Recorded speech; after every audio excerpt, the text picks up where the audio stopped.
I think being self-equipped is very important on all levels, not just being self-equipped mentally.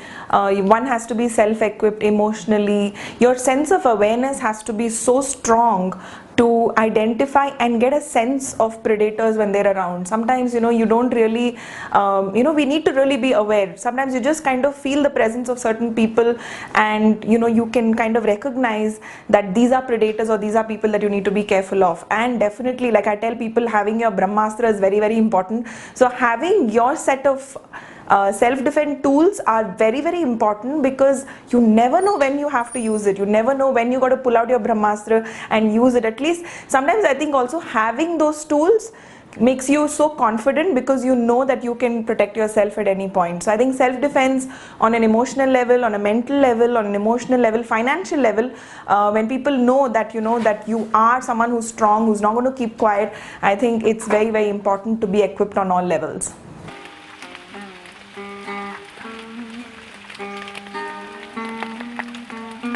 According to me, I think your awareness has to be number one, because no matter where you are, you can never let your guard down. No matter who you're with, you can never let your guard down. I always tell women that having a very, very trusted friend is very important. So have someone with you, even perhaps an eyewitness with you in case of any incident like that. Having an eyewitness, having someone to back you up, just somebody who has your back, very important. Also, I think never let your guard down. So no matter, even if you've consumed alcohol, even if you're at a party, never let your guard down. Never really think that it's always safe. Always have your eyes and ears open. Your antennas need to be up all the time.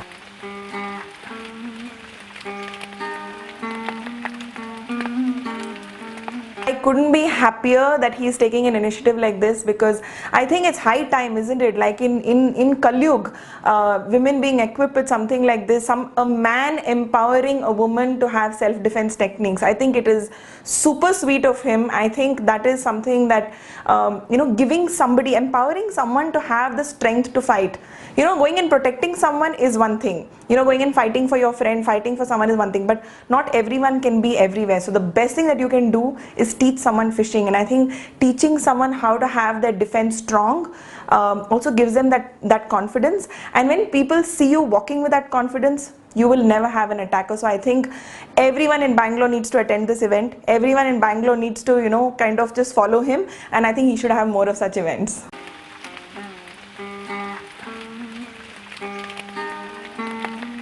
I think women, it's high time they really, get out of this complacent place that they are at and think that compromise is the way forward. Because I think somewhere, in our genes, we've been ingrained with these thoughts that you've got to compromise, you've got to lie low, you've got to be a little subtle, aise kapde mat pehno, ye mat karo, wo mat karo. But I think somewhere empowering women is the key forward. So I think women out there, if you are in a situation where you are compromising, be it at home, be it in your workplace, you've got to get your defense systems really, really strong. So which means if it's financial support, sometimes if you notice, like when you're financially really, really strong, people don't treat you like, they don't treat you bad, because they know that you have the courage to fight. They know that you can fight against them. They know that you have a voice. So I would say women need to have a voice. And before you have a voice, or before you have that spine to actually have that voice, you need to have that support structure. You need to have your financial strength, because that's when you'll have that voice to speak, and you won't be scared of anything. You won't be scared of losing anything, because the only help that you can actually get is at the end of your own arm, and you're not going to depend on anyone else. You can depend on yourself. So I think women out there, they have to be financially independent. They've got to be strong, have that confidence that they can take care of themselves. You do not need your father to shield you. You do not need your brother to shield you, or your husband to shield you. You can do it for yourself. So join that self-defense class, and I think you should be good to go. Right.